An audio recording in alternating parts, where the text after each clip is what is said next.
Lamine Yamal broke up with his girlfriend. That's what the fuck is she? If women don't stand up for women, then who will? The casuals. I'm so nervous. Is his captaincy good because we won the 2 games, or is Sri Lanka that shit? Anything good that happens to India is Gautam Gambhir and his staff. Let's fire up the T10s. The old people watching our show must hate us right Hate now. us, T10, yeah. fucking 8 overs, bro.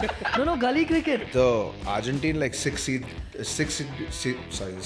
in the world. This Maximo Gonzalez and this Andre Moltani, they are the 6 seeds of the world. So I mean, What seed are they? 6 seed. The only interesting thing I learned about the Olympics in that entire ceremony was the fact that a piece of the Eiffel Tower is put into each medal. So the Eiffel Tower is going to crumble and fall within the next year, like But- the Notre Dame. How have they actually done it? Uh, Are you just lying? Yeah, but Aspinall's real. He's a real fucking guy. He says things like, I'm just like one of you, I've come from a regular family, regular people, I'm still a Yeah, world that was champion. nice. Choose a 6'4", 260, not like us, bro. Hey Dana, what's the weather John like? Jones is the greatest of all time. Have you seen his record? Not his police record, his actual fighting record. Shut the fuck up. Let's do a casuals fight night where like me and you do 2v1 versus J tag team. He can be Eddie Hall. I don't think you should say very boring in the intro of any of our episodes, please.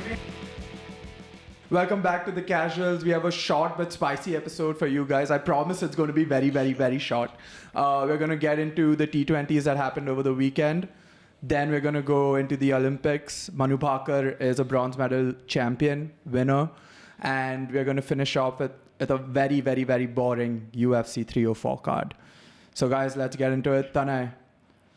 I don't think you should say very boring in the intro of any of our episodes, please. It's going to be an exciting episode, but it was a boring fight. Either way, just go. Oh, we're going that quick? Yeah, what else do you want to share? You don't want to talk about the biggest news that happened over the weekend? No, please tell me. About a 17-year-old. Lamine Yamal broke up with his girlfriend. Oh, I thought you were talking about Krish. 70-year-old wonder kid. The other prodigy. Oh, okay. But I heard, she cheated on him, right? He's... What? Yeah, imagine. That's what the fuck is she? She doesn't understand the value of money or anything. But she's going to unleash a beast, bro, onto us. For sure. He's going to come out of this... Bald. Bald, no distractions. 5 times a better player, no women. Just Or he could get football. a lot more women now that he's single as well. And Oh, it could go the other way. Yeah. Like that's ever happened to you. I didn't say it happened to me. Oh, okay. I thought you were speaking from experience. But yeah, that's all I wanted to discuss. We can now get into the episode. So Manu Bhaker and Sarabjot Singh have just won a bronze medal. I was editing the episode and thought I'd pop on here to give you guys an instant reaction because we're trying to stay on top of the news cycle. So huge congratulations to them. Manu Bhaker becomes the first ever Indian athlete to win 2 medals at the same Olympic event. I mean, amazing feat by an Indian. We're so very proud of her. Huge day for Sarabjot Singh as well, who lost his singles event, I think 2 days ago, and had some really sad moments on camera. He was visibly disappointed. I mean, who wouldn't be? So good to see him get a win too, get his medal too. And more importantly, it was all Manu once again. She dragged it out of the fire, dragged us from a losing position to make an amazing comeback. Not taking anything away from Sarabjot Singh, but I don't know. I think Manu's special.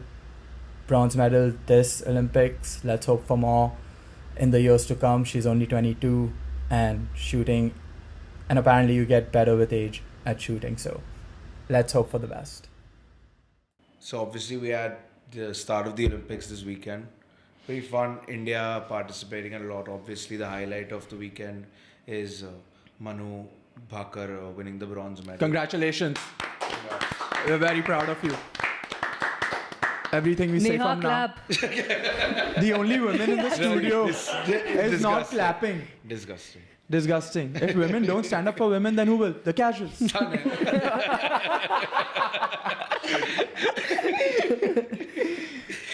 Yeah, so what was your favorite part of the weekend watching the games? I'm glad you asked me that, man. I love the Olympics. I watched women's volleyball, beach volleyball to be specific.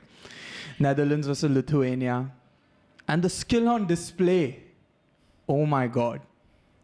The skill was amazing. I have no other comments apart from the skill being really good and how they set it up and smash it. I could never do something like that. Yeah, and they play 2v2 on the beach. Yeah, I mean, and there's the so much athletic ground to ability. cover. Ridiculous. Yeah. There's nothing else that I was And those looking long at. legs don't help them at all. But let's get back to Manu Manu. Bhaker. Yeah, please. 22 years old, first medal for India in the 2024 Olympics. Huge deal. I really like the Jio Cinema feed because I was watching something else and like 5 minutes it kept coming on the screen. Manu Bhaker's in the final round. She's standing here or something like that. And then it was actually crazy. She was second for a long period of time and then she finished third with the last shot. So she scored a 10.3 and then I forget which country the other lady was from and she scored a 10.5. Yeah, so a 0.1 difference gave us bronze medal instead of a silver. That's amazing. And she has a chance to do a double tomorrow. She can win another bronze medal in the mixed doubles event. Oh, silver, gold. No, it's a bronze medal match. Okay, It's a bronze medal match. I'm pretty sure it's a bronze medal match. So yeah, congratulations to her. You have anything else on that? Yeah, I just want to say India's support is actually incredible in every sport. Mm-hmm. Every time she shot or did decently well, everyone was going crazy. The commentators also acknowledged that. So good shit to the Yeah, I Indian love fans, to see that, man. Yeah. Amazing to see that.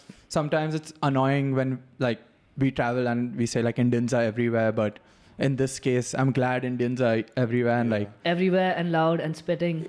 Yeah. I feel like Indian representatives of the last two Olympics weren't that great because COVID. COVID, of course, because of Tokyo, but in Rio also is Brazil. There's not a lot of Indians in Brazil. We know one Plus- Indian over there. Yeah. Abbas's brother. Abbas's brother. Yeah. But I feel like there's a lot of Indian in France, living in France. So Yeah. the support's great, like he said. And I think that, honestly, that's the one thing that's going Mm-hmm. to push up Yeah. athletes to the next level. So that's great to see. So keep populating the world, Indians. Yeah. It's a good thing. And now a little like what I would like to see out of this Manu Bhaker victory is a duel between her and Abhinav Bindra.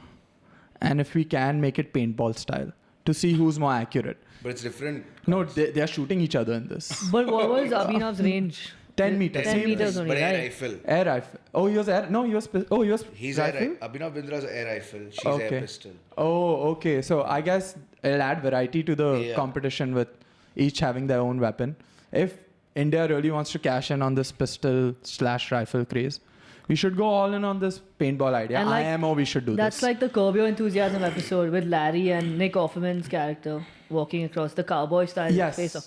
It was actually Lin-Manuel Miranda in that episode. Yeah. They should do They should exactly do that exactly 10 million, 10 steps. 10 million each views side, on YouTube, turn around. exact. Yeah, Wild West style. Yes. Straight. And then I'm glad you brought up the what do you call it? The Jio Cinema experience of watching the Olympics. It's been really good. They've curated it really well. Like you said, they're suggesting the right things. It's a problem for me though. I've been watching it on my iPad, on my phone, and I have like crazy a crazy small attention span, and I just switch from one sport to the other, to another. And there's so many times when I'm just missing shit. There'll be like a zoomed out picture of like the handball court, and I'm like, okay, handball is not going on right now. Let me go to air pistol, and then air pistol will also be not happening at that stage, and then I'll zoom out and like go to something else.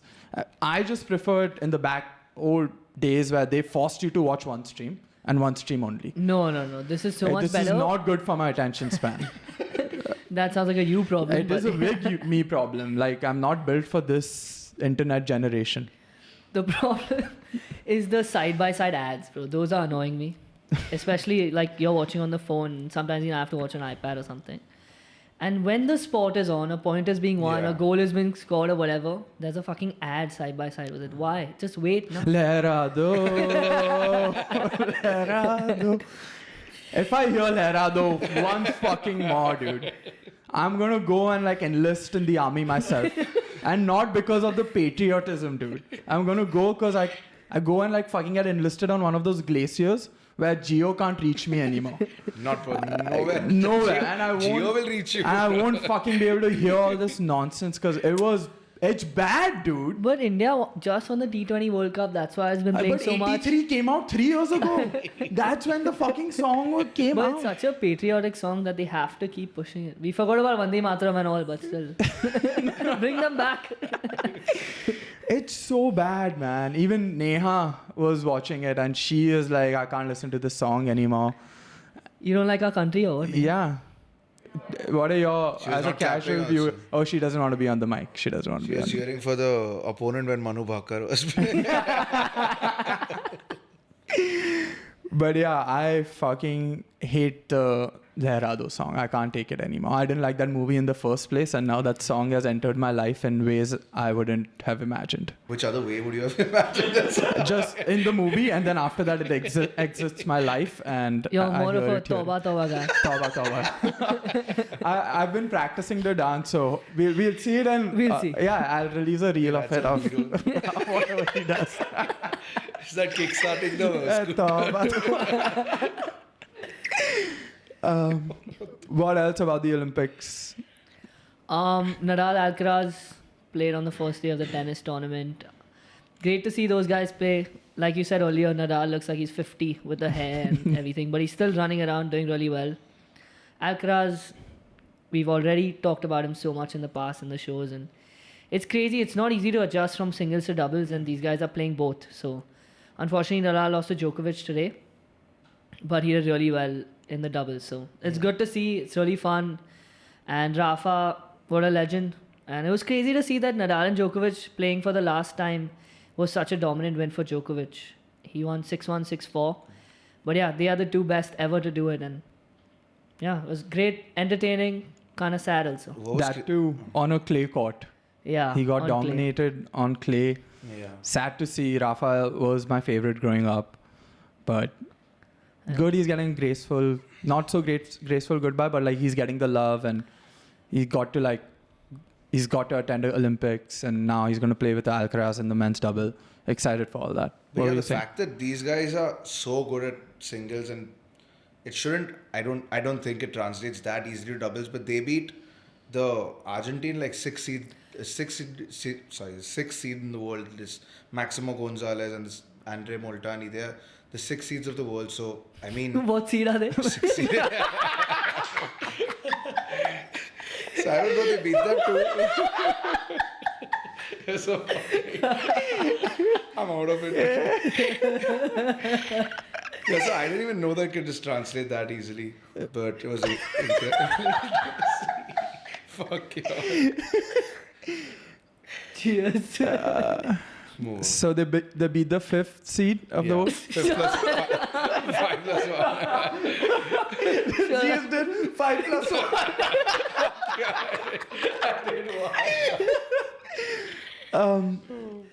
Yeah, it was just crazy to see. Alcaraz was quite emotional after the game.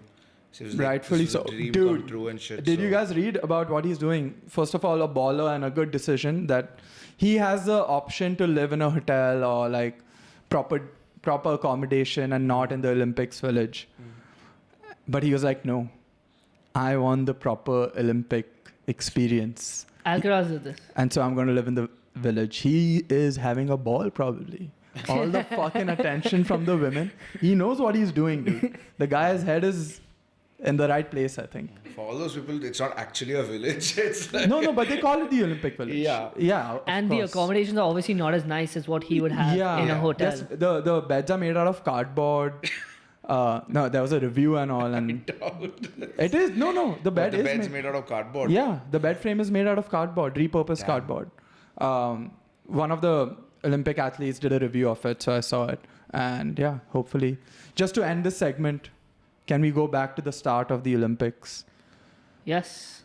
The opening ceremony sucked. So bad. I didn't even see it there. I was watching it and I gaslit myself into believing that it is too sophisticated for me and I'm not getting the references. I was like, I am too simple-minded and I'm too used to seeing Arijit Singh come and perform 3 songs and bounce. At the then Olympics? No, like just an opening ceremony. Okay. For me, an opening ceremony is one guy comes with a guitar, sings 3 songs. Maybe I get to see Dua Lipa. Lehrado. And then we move on to it being in a stadium, dude. This was on a fucking river. It's pouring, it's raining. The athletes, you barely get to see them. They're on that shit-filled river, probably smelling like shit. I don't know how none of them have pneumonia. And like, what was happening with all the fucking dancers just roaming around anywhere? That blue man popped up as if he's Jesus on the Last Supper stable. Yeah, that picture I saw and that was weird. And I was like, I need to be on drugs to watch this. It was like a rave party viewing experience, but it's happening at the Olympics. Did it remind you of Slink or something? But like, what the fuck was happening? Like, why can't they just keep it simple? Like the 2012 opening ceremony, I went back and watched it because someone recommended to me on Twitter, and Mr. Bean was in it. It was in a stadium. It was super funny. They like did an entire skit around it. This was just like random shit happening without any explanation. Randomly, someone else will pop up, and I can't even imagine how bad it must be for the people on the ground because everything was happening in different spaces. I had no concept of space and time at that place. I was not even on drugs. The only good part was Devin Booker's vlog when he was zooming into LeBron and just... They should have just cut to that. Yeah. He was making fun of all his teammates and stuff. It was just like very light and good, basically. And Zidane passing that torch to Nadal is the only one thing that really... Yeah. I've never been much of an opening ceremony guy myself. So. I was just like, okay, we have a pod. Let's get into it. Let's get into the, festivities of it all and we'll talk about it. But it just was like, what the fuck am I watching? It was not a good mental experience for me. The only interesting thing I learned about the Olympics and that entire ceremony was the fact that a piece of the Eiffel Tower is put into each medal. Oh. So the Eiffel Tower is going to crumble and fall within the next year, like the Notre Dame. How have they actually done it? Are you just lying? No, I'm not lying. So in the 20th century, they had kept some pieces of the Eiffel Tower. Like when they do renovations and replace shit, they had kept it aside and then they put the pieces of that into the medal. So it's the spare parts. It's the spare parts. So they're not even they're not even getting the real Eiffel Tower. What's the point of winning an Olympic medal? It was like that medal of, I can't remember who it was, but they had melted. What seed was he? 60.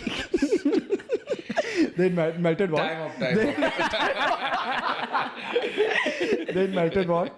I can't remember. Move on. Okay, so we had first two T20s of the Sri Lanka series. First one, easy win. We won by... We won by 43 runs. So prepared. Set a high target, 214. Our batters went off. We were full India team on the Nareen strat, hitting every ball that comes towards them. Yeah, straightforward game, nothing really. Yeah, India hit 214 to First game. 213, yeah. 213. And Sri Lanka was actually doing really well. And they were 140 for 3 or something at one point, and then they were all out for 170 with Riyan Parag taking 3 of the last wickets. That was sick. Yeah. He didn't do well with the bat. Nor did he in Zimbabwe as well, but he bowled. Jadeja who? Yeah. Irfan Pathan came out in support of Riyan Parag after that. He said, if you have a top order batsman that can roll the ball so well, there's value to that. So. Yeah, and India's batting order looks sick. Gill, Jaiswal, Surya, Hardik, and then Rishabh, and everyone batted really well. Imagine having that lineup. That's a fucking luxury. Yeah. And yeah, it was... I was trying to make some decisions on Sky's captaincy after the first 2 games, and I couldn't reach to any conclusion. Well, is his captaincy good because we won the 2 games, or is Sri Lanka that shit? Because both the games, they just capitulated. Like, they were in the driving seat. Well, at least in the second game, they were doing really well up to a certain point, where they were looking like they're going to make around 200, and they just fell apart. So is it Surya? Is it the fucking Sri Lankan team that's making him look like a superstar? It's Gambhir. It is. I'm so happy you said that. Everything good that happens to India is Gautam Gambhir and his staff. And then Neeta Ambani. And then Modi ji. And then the casuals. You forgot Dhoni in the middle. Sorry. Thala for a reason. But, yeah, I don't know. What do you think? Was it Sky's captaincy? No, I think India are just way too good. Sri Lanka have had starts with batting. He didn't mention the second match yet, but same thing happened. They got up to a decent score and then they lost all their wickets. And the score was much lower than expected. And yeah, the Sri Lanka just crumbled. I thought they were just shitting it because India's pressure is so much and they have so many different options even in bowling now, despite Bumrah not being there. And I'd like to give credit to Surya and Gautam. Yeah. So I want to say two things. You brought up the Gautam thing. Have you seen the graphic that Sony Live is using to promote this cricket match, this series? No. Guess it's who's... Gambhir or the thing, yeah. Gambhir and Jaisurya, yeah. It's Gambhir versus Jaisurya. They lack so much star power in these 11s that they have to use their coaches to promote and be the faces of this series. So it became Gambhir versus Jaisurya. Yeah. Yes, that's the graphic. Roll back the years. Take me back to 2010, 2008, bro. The left-handy openers who are now head coaches. I mean, if they have to. And you brought up Bumrah also not being there. Dude, it's sad watching Indian bowling right now. Like, we were good with the ball. I want to give them some credit. But Bumrah just, like, makes me so excited to watch the bowling. Almost as excited as watching the batting. Or sometimes even more. Especially after the World Cup, where he was so good.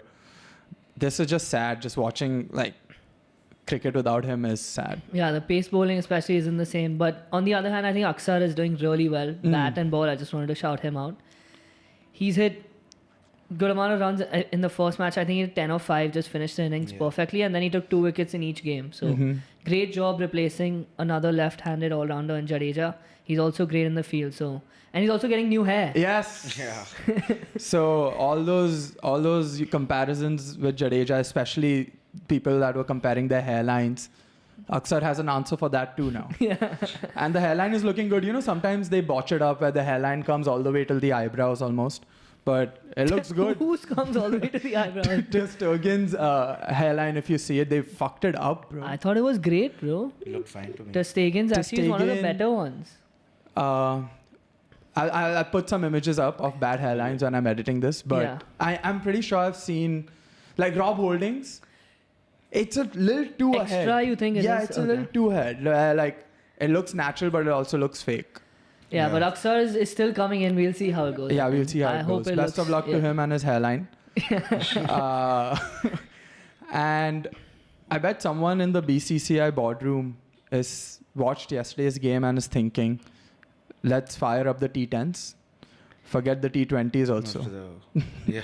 Because that was a fun game to watch. Those are the best games, man. So just say now what happened with the rain and how many overs it was reduced to and everything.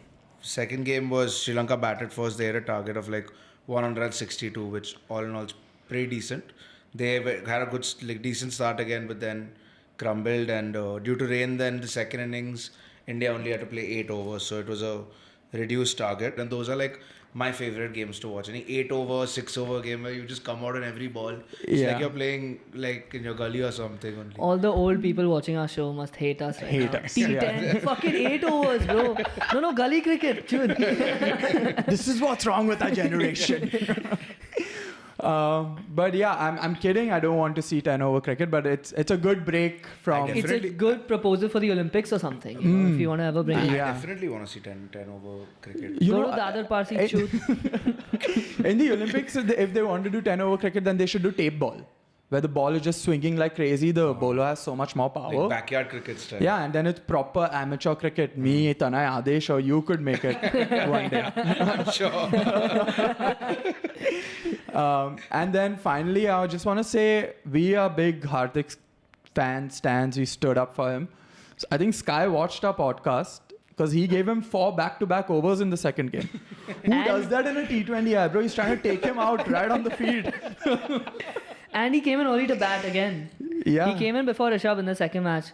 But he has so much confidence right now. Every ball he hits is so hard. He's connecting everything in the middle pretty much. Lamine, take some note from Hardik. Yeah, come to an Ambani wedding. And then you'll do really well. Make a lot of noise so all the staff members can hear you. There's another full post, talking about that There are post. three. Yeah. There are So three. she's just sitting at home and making up stories. Yeah, she goes on Reddit, reads like 3 sentences. How can I translate this into bad English? And then puts it on those slides. Oh, they're so entertaining. They are I very screenshot entertaining. them every time I go and read. They are very entertaining. We were talking about it on Monday later. Yeah, and also Sanju Samson, dude, keeps getting chances for India. I know it's kind of sad. Knockout, Like I yeah. back him a lot. Keeps getting chances, and Also, he came into a match where he couldn't really settle into the bat. He had to come out and just hit. So.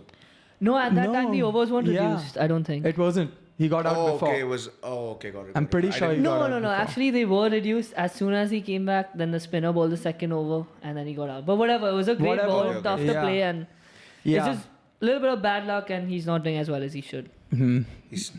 People are quite upset with him being left out of the ODI squad also.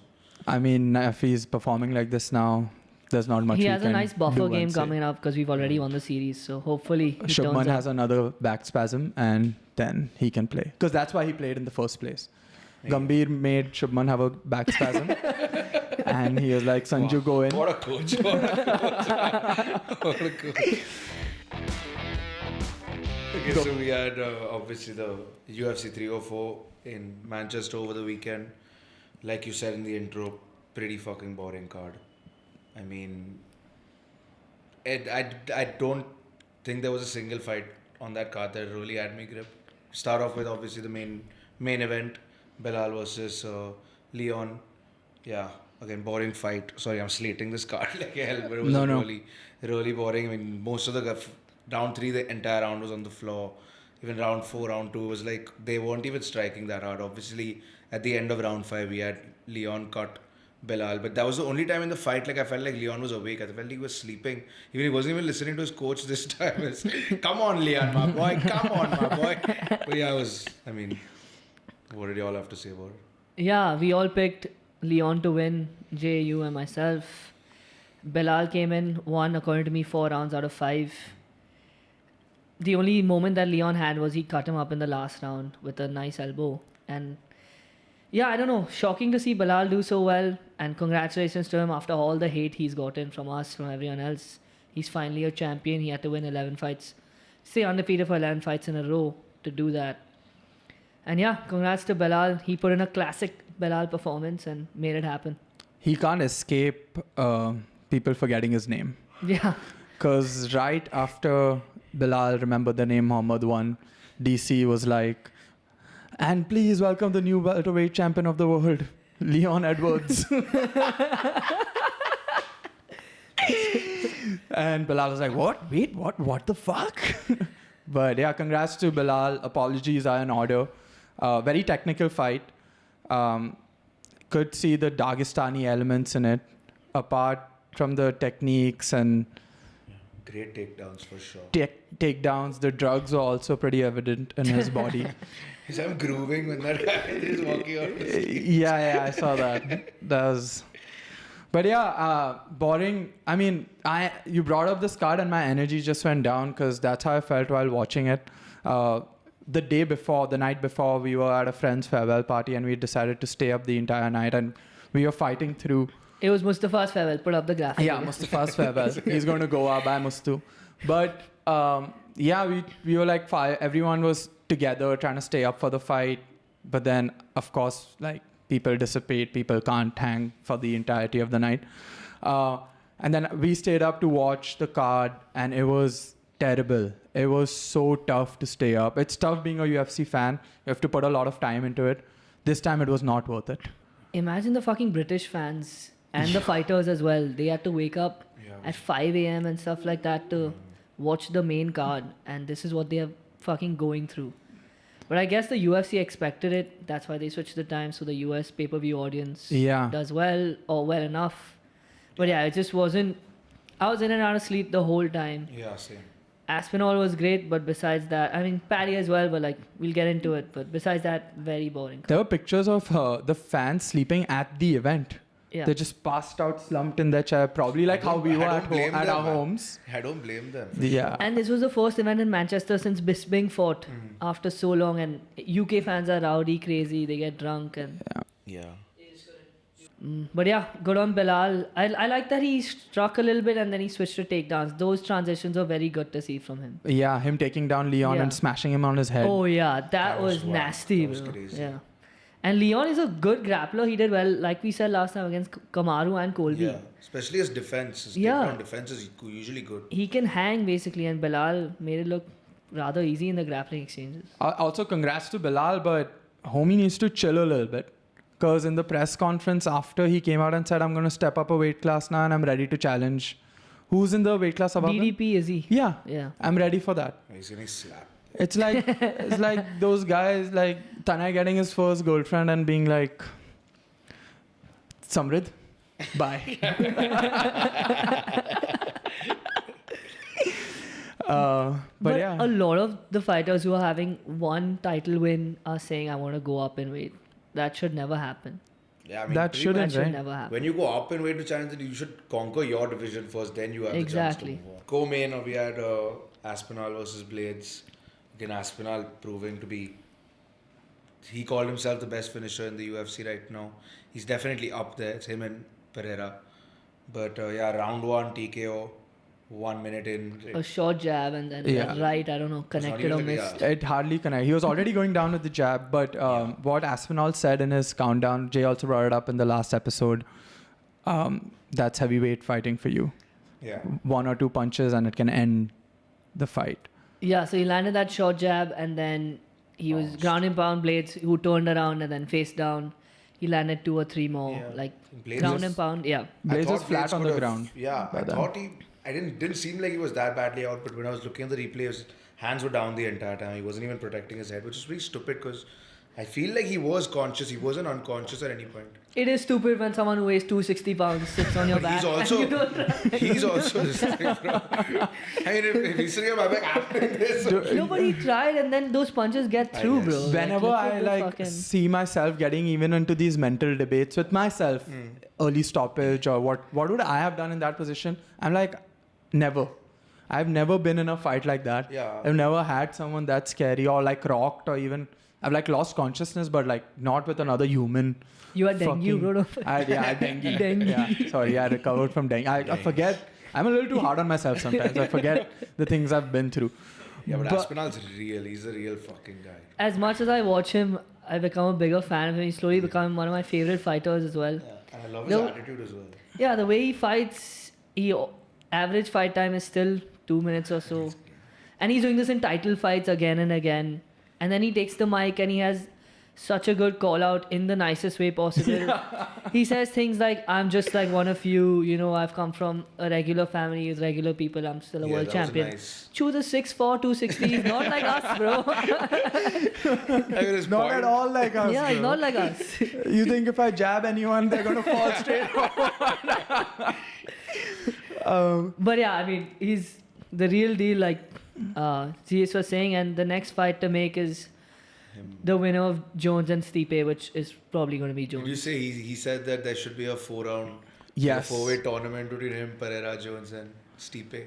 I like that idea because they can just have Pereira and Aspinall as the co-main and then do the final, which is for the heavyweight belt, in like the next 4 months or whenever the fighters are ready. So, Not on the same fucking night. Yeah, what Because if that's someone gets impossible. knocked out? Yeah. so what's the point of being this interim champion? So John's like, shouldn't ideally the champion come back and defend against the interim champion? So this never happens. It's only happened once before when an interim champion has defended his belt. There was Renan Barao before, way back in the day. And usually, if you win the interim belt, the next fight is for the actual Yeah. undisputed title. Makes sense. But in this case, John Jones is getting extra special treatment. He is the greatest of all time, but Dana suddenly has just got this weird ass boner for him for He the past 4 wowed him in months. this press conference also. Yeah. They spoke about him at great length. So very clearly he has a huge boner for him right now. I'm a reporter. You're Dana White. Just answer this question. Yo, Dana, how was your day? So John Jones is the GOAT, pound for pound. I love the man. Yeah. Best fighter in the world. I thought you were going to be Dana, so in my brain I got confused. I like, should We I ask can him? refilm that if you want. Yeah. Okay. I'm the reporter. You're Dana. Hey Dana, what's the weather John like? Jones is the greatest of all time. Have you seen his record? Not his police record, his actual fighting record. Shut the fuck up. Police record's a criminal record. Whatever, He bro. called it police record. Then I also want to. So you brought up Aspinall's fight time, and there's a crazy stat regarding his fight time. He's had 18 fights, only 2,440 seconds. To put it into some other perspective, 9.5 years of fighting, and Tom Aspinall has just now cracked 40 minutes worth of fighting in the ring. He's been fighting for 9.5 years. And in total, he's only been in the ring for 40 minutes. And his average time in the UFC is so low that it's less than 15 minutes, which is one regular fight. Yeah. Not even a title fight or a main event. Yeah. That's insanity, bro. That's crazy. But yeah, I was Curtis Blaydes for this fight, and There was no way. no way, man. I'm proved so wrong. One of my friends before the fight said Curtis Blaydes has a weak chin and he's going to get knocked out. And that's exactly what happened. I mean, he got knocked out with a pretty regular jab. I mean, at least so. Weak chin, I wouldn't necessarily call it. But yeah, his only 2 or 3 losses before that have been against Pavlovich, hard hitter, Ngannou, and now Aspinall. So Even Hard he that- gets fighting knocked hard out. Yeah, hitters. the hard hitters. Even, but he gets Henry, knocked out of right? that. Henry? no, Market. fuck, I'm forgetting his name. Derek Lewis. Oh. Yeah, Derek Lewis. All Derek the Lewis. hardest hitters have always beaten him, and I'd say Aspinall is Yeah. one of them. Yeah, So fair. instead of a bad chin, you can say if he Sorry for the racism. gets contact. I got confused You got between. Derek Lewis, not Henry. Sorry for the racism. It's actually because UFC and WWE are one company now, Okay. and that's why I get confused between the Justify your employees. racism more, it's fine. Another person we were shitting on actually on the pod was Paddy. And we even said that he actually came out. Who the was crowd shitting on him? Jay was Everyone. like, Paddy's the worst. All of you all were shitting I know. on him. I was not at all. I Okay. was like, I'm not going to sell my stock on Paddy. I went with Paddy. Yeah, I didn't like fully sure him, but my pick was King Green for sure. But yeah, so Paddy obviously really good submission, round 1, 3 minutes 22 in, but it kind of looked weird. I don't know at what point exactly Green went unconscious. It wasn't even like, I mean, it was quite blurry to me, maybe because I was so sleep deprived also. But yeah, Paddy came out looking really good, looking like a lesbian also with that hair. The crowd was backing him. He called himself a 9-year-old girl. He said people underestimate him because he looks like a 9-year-old girl, and this is what he does to people who underestimate him. Yeah, but he was really good. He was. Oh, Paddy the baddie. Oh, Paddy. Walk us the through the submission baddie. since you're such a high level Triangle. jiu-jitsu practitioner. You want to show the triangle to the people? Please. Dude, I do this almost every Monday. We'll I have couldn't do to it. sound check in 3 minutes. Please. I couldn't do it. I couldn't do it this Monday, but yeah, every Monday basically I practice jiu-jitsu, and I know how to do the triangle. So if anyone wants to challenge me to a fight, let's do it. Let's do a casuals fight night one, where like me and you do 2v1 versus Jay, tag team. He can be Eddie Hall. No, I'm gonna. He got him in a triangle. I'm gonna leave that up to you. I think you're better with talking us through a fight, so you do that. Okay, thanks. Yeah. So basically, I thought King Green would just, what he does is keeps his hands down and then uses his jab and boxing to win fights. He obviously came out with the same stance, but Paddy was actually landing a few more jabs and shots standing up. And King Green was taunting him and saying, come to me and whatever. Then Paddy landed a leg kick, which made King Green dive into Paddy's legs. Then he had a guillotine for a second and then he switched it to a triangle. And that triangle looked like it wasn't working, which is why he picked out his arm and tried to finish him via armbar. And in that time, it was so tight that King Green passed out. Okay, so it was the try. It was the. Yeah, it was a it was a triangle. triangle. Good on Paddy for not just snapping his arm in half. I don't know if he felt it or the ref stepped in at the right time, but as soon as Green was out, the fight was called off. And yeah, good on Paddy, bro. Like, this is his first ranked win. He's going to be in the rankings now. And great call out from him of Moicano. Moicano has a tough fight coming up against Benoit Saint-Denis. And if they can make it happen, that would be really fun. That fight is going to be a lot of fun Yeah. on the mic, in the in the octagon as well. Yeah, press conference, post, pre, everything is going to be Go hilarious. watch Moicano's YouTube page, his podcast. It's fucking amazing. He talks a lot about money, how to handle financial matters for being a fighter. He's super into that, and he's super entertaining. Like Paddy is super entertaining as well. Yeah, so Paddy has won me back over to his side a little bit, Yeah. so, and I hope he can continue to do so. He's a fan favorite. He's Yeah. good. So we had Mokaev who beat Manel Kape by unanimous decision. Pretty straightforward fight. Mokaev won all 3 rounds. Yeah. Dude, that we started watching 3 fights before that when he went home, Yeah.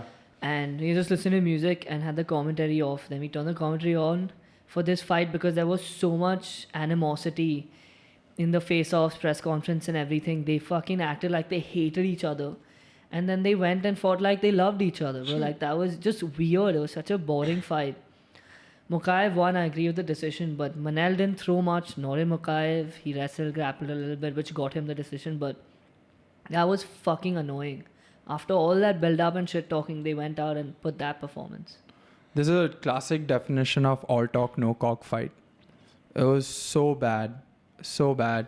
You'd think Mokaev, who's fighting for his contract, as we spoke in the last episode, would be doing much better to prove his place and get that new contract.